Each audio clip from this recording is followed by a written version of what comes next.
अयोध्या में सपा नेता मोहित पर बुलडोजर एक्शन के बाद छुपी प्रॉपर्टी को तलाश रहा बुलडोजर। हवस का शिकार मासूम 12 साल की मासूम से दुष्कर्म अब हुई गर्भ। उत्तर प्रदेश के मुख्यमंत्री जी ने जिस प्रकार एक्शन लिया, यदि सांसद के ही निगाह में होता क्या इस प्रकार एक्शन लिया जाता? अब वो सांसद का अपना विषय है, उस बारे में हम कुछ नहीं कहेंगे। घटना हुई है, माननीय मुख्यमंत्री जी ने हाउस में भी कहा है कि सद्भावना एक्सप्रेस नहीं चलेगी, अब बुलेट ट्रेन चलेगी। ये हम लोग पीड़िता के साथ हैं, हम सभी लोग पीड़िता के घर गए थे।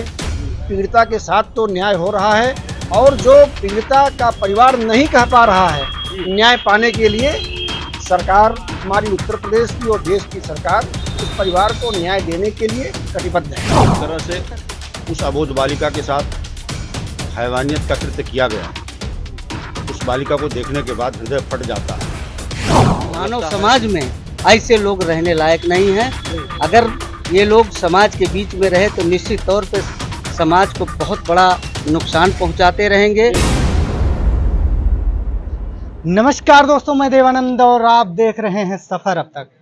दोस्तों, इस समय मैं मौजूद हूं अयोध्या में, और अयोध्या में सबसे ज़्यादा चर्चा का इस समय बना हुआ है अयोध्या का एक ऐसा कांड जो कि बहुत ही ज़्यादा शर्मनाक है और बहुत ही ज़्यादा हैरान कर देने वाला है।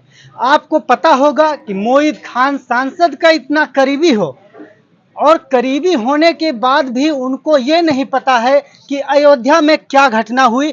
यहाँ तक कि योगी आदित्यनाथ तक वो खबर पहुँच गई, और अयोध्या के सांसद को ही इस बात की भनक नहीं है। इस बारे में हमारे साथ मौजूद हैं गोसाईगंज विधानसभा के पूर्व विधायक माननीय खब्बू तिवारी जी। आपका बहुत बहुत स्वागत हमारे चैनल पर। जी, क्या कहना चाहेंगे इस विषय में, ये जो कांड हुआ है भदरसा का? जो भदरसा की घटना हुई है जी, ये बहुत ही शर्मनाक है, बहुत ही जघन्य है, और ये मानव जाति पर ये बहुत बड़ा कलंक है और अभिशाप है। हम और हमारी पूरी पार्टी, पूरा संगठन, पूरी सरकार इस संवेदनशील मामले में हम लोग पीड़िता के साथ हैं। हम, हमारे जिला अध्यक्ष जी, हमारे पूर्व महानगर अध्यक्ष जी, हमारे साथ जो पार्टी संगठन के लोग हैं, हम सभी लोग पीड़िता के घर गए थे। दिल्ली से एक डेलीगेशन भी आया था। सभी लोगों ने पीड़िता के परिवार का बयान लिया, और डेलीगेशन ने भी आश्वस्त किया कि पीड़िता के साथ तो न्याय हो रहा है, और जो पीड़िता का परिवार नहीं कह पा रहा है, न्याय पाने के लिए सरकार, हमारी उत्तर प्रदेश की और देश की सरकार उस परिवार को न्याय देने के लिए कटिबद्ध है। उत्तर प्रदेश के मुख्यमंत्री जी ने जिस प्रकार एक्शन लिया, यदि सांसद के ही निगाह में होता और उन तक बात न पहुंचती, क्या इस प्रकार एक्शन लिया जाता? अब वो सांसद का अपना विषय है, उस बारे में हम कुछ नहीं कहेंगे। हमारी सरकार, जो ये घटना हुई है, माननीय मुख्यमंत्री जी ने हाउस में भी कहा है कि सद्भावना एक्सप्रेस नहीं चलेगी, अब बुलेट ट्रेन चलेगी। ये हमारे माननीय मुख्यमंत्री जी ने ये कहकर एक संदेश दे दिया कि पीड़ित परिवार के साथ भारतीय जनता पार्टी, पूरा संगठन, पूरी सरकार, हमारे माननीय मुख्यमंत्री जी पूर्ण रूप से खड़े हैं। उसी क्रम में पीड़िता को न्याय मिल रहा है, और आज जो डेलीगेशन आया था, उन लोगों ने साफ साफ कहा कि जो पीड़िता का पक्ष है वो भी हमारे सामने है, और तमाम ऐसी चीज़ें जो पीड़िता का परिवार कहना चाह रहा है, कह नहीं पा रहा है, वो भी न्याय पाने के लिए सरकार, हमारी उत्तर प्रदेश की और देश की सरकार उस परिवार को न्याय देने के लिए कटिबद्ध है। यहाँ के जो क्षेत्रीय लोग हैं, उस बात को, उस मुद्दे को उठाने में पीछे हट रहे हैं, उन लोगों को क्या मैसेज देना चाहेंगे? क्षेत्र के लोग तो, पूरा आवाम पीड़िता के साथ है, पूरा जिला, पूरा प्रदेश, पूरा देश पीड़िता के साथ है। हाँ, चंद कुछ लोग हो सकते हैं जो किसी कारणवश कुछ बोल ना पा रहे हों, लेकिन पूरा आवाम ये जो है पीड़िता के साथ है। ये बात गलत है कि कुछ लोग डर रहे हैं। सब लोग खुल के पीड़िता के साथ हैं, और पीड़िता के साथ न्याय होगा, इसके लिए हम सभी लोग संकल्पित हैं। ठीक उसी प्रकार जिस प्रकार आपने देखा योगी आदित्यनाथ हर उस घटना में एक्शन लेते हैं, तो क्या आगे भी ऐसा जारी रहेगा? योगी आदित्यनाथ ऐसा ही निर्णय लेते रहेंगे भविष्य में? अब ये सरकार का निर्णय है, इसमें तो हम बहुत कुछ नहीं कर सकते, लेकिन चूंकि भारतीय जनता पार्टी की सरकार पारदर्शी है, न्यायप्रिय है और हमेशा अन्याय के खिलाफ लड़ती है हमारी सरकार, तो निश्चित रूप से एक्शन हो भी रहा है और एक्शन होगा भी, ये हम लोगों को पूर्ण विश्वास है, पूरा भरोसा है। जिस प्रकार से पुलिस चौकी मोहित खान के ही आवास पर, मोहित खान के ही प्रॉपर्टी पर स्थापित किया गया था और वहां पर रिपोर्ट नहीं लिखा जा रहा था और पुलिस भी इसमें दोषी पाए गए, उन सरकारी कर्मचारियों पर आपका क्या राय?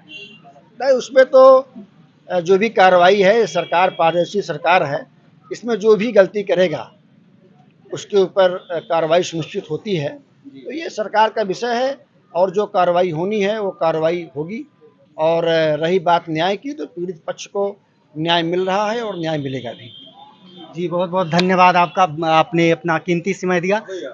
और हमारे साथ माननीय खब्बू तिवारी जी थे, पूर्व विधायक गोसाईगंज।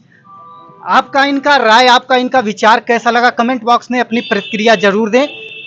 और हमारे साथ यहाँ पर कुछ और महान अतिथि बैठे हुए हैं, जिला अध्यक्ष संजीव जी हैं हमारे साथ, उनसे हम सर कुछ जानकारी लेना चाहेंगे, क्या मैसेज देना चाहेंगे इस सब्जेक्ट पर? देखिए, ये जो घटना है बहुत ही जघन्य है, मानवता को तार तार करने वाली है और पूरी सृष्टि को, पूरी कायनात को शर्मसार करने वाली है। जिस तरह से उस अबोध बालिका के साथ हैवानियत का कृत्य किया गया है, उस बालिका को देखने के बाद हृदय फट जाता है और लगता है कि इसके दोषियों को जो भी सजा दी जाए वो सजा कम होगी। पूरी सरकार संवेदनशील है, अपराधी जेल चले गए हैं, उनके खिलाफ योगी जी आक्रामक रवैये के साथ कार्रवाई कर रहे हैं। जो भी दोषी हैं उनके साथ कड़ी से कड़ी कार्रवाई की जाएगी और जो भी इसमें गुनहगार हैं उनको जो अधिकतम सजा होगी वो सजा दिलाई जाएगी। आपके नजरिए से कौन सी सजा मिलनी चाहिए? देखिए, इस तरह की घटनाओं में मृत्युदंड से छोटी कोई सजा नहीं है, मृत्युदंड ही होना चाहिए। में हम बात करेंगे हमारे समाज सेवी नेता, निषाद समाज के समाज सेवी नेता मोतीराम निषाद जी हमारे साथ हैं। इनसे जानकारी लेते हैं कि वो इस बारे में उनका क्या राय है, क्या सुझाव, क्या कहेंगे सर? इसमें ये कहना है, सरकार पूरी तरह से दोषियों के खिलाफ कार्रवाई कर रही है और एक्शन भी लिया गया, उनकी ज़मीनों को भी ध्वस्त किया गया। अभी कुछ बिल्डिंगें उनकी बची हुई हैं जिन पर जो है कार्रवाई नोटिस दी गई है जी। और इसके अलावा अब सरकार से और निवेदन मैं करना चाहूँगा कि सरकार जो है थोड़ा और आक्रामक होकर के उनकी सारी बिल्डिंगों को गिराने का जल्द से जल्द काम करे, क्योंकि ये मानव समाज में ऐसे लोग रहने लायक नहीं हैं। अगर ये लोग समाज के बीच में रहे तो निश्चित तौर पे समाज को बहुत बड़ा नुकसान पहुंचाते रहेंगे। अगर जिस तरह कार्रवाई सरकार कर रही है, मैं तो माननीय योगी आदित्यनाथ जी को बहुत बहुत धन्यवाद देता हूं और बधाई भी देता हूं कि इस तरह की कार्रवाई यदि वो करते रहे तो पूरे प्रदेश में इस प्रकार की गरीब बेटियों के साथ अत्याचार अन्याय नहीं हो पाएगा। जिस प्रकार से आपने कहा योगी का बुलडोजर चल रहा है और अभी भी कुछ उनकी प्रॉपर्टियां हैं जो अभी सरकार के निगाह में नहीं आई, आपके कहने का यही मतलब है, तो उस पर भी चलना चाहिए? बिल्कुल चलना चाहिए, यदि नहीं चला तो फिर अधूरे कार्य से कोई मतलब नहीं निकलने वाला है। क्या समाज में और भी इस जो कार्यवाही हो रही है इससे समाज में कोई ना कोई प्रभाव पड़ेगा? निश्चित तौर पर प्रभाव पड़ेगा। जो कुकर्म करने वाले लोग हैं, दहशत के मारे किसी बच्ची की तरफ, किसी महिला की तरफ आंख उठाकर देखना पसंद नहीं करेंगे। डर के मारे वो अपने आप अलग हो जाएंगे, अपराध में नियंत्रण मिलेगा। तो दोस्तों, हमारे साथ थे बीजेपी के तमाम नेता, जिनके साथ मौजूद थे खब्बू तिवारी जी, जो कि पूर्व विधायक गोसाईगंज के हैं। मिलते हैं किसी नए वीडियो में नए सफर के साथ। जय हिंद।